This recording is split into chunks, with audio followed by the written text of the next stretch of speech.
KCR గారన్న BRS party అన్న ప్రజల గుండెల్లో పదిలంగా ఉంది. ఎందుకంటే బీఆర్ఎస్ పాలనలో ఒక సువర్ణ యుగం అది.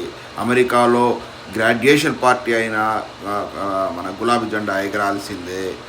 ట్యాంక్ బండి మీద గణేష్ నిమజ్జనం టైంలో కూడా గులాబీ జెండా ఎగరాల్సిందే. పంట పొలాల్లో కూడా గులాబీ జెండా ఎగరాల్సిందే. ఇలా ఉంది ఇప్పుడు తెలంగాణ మిస్ అవుతుంది కేసీఆర్ను.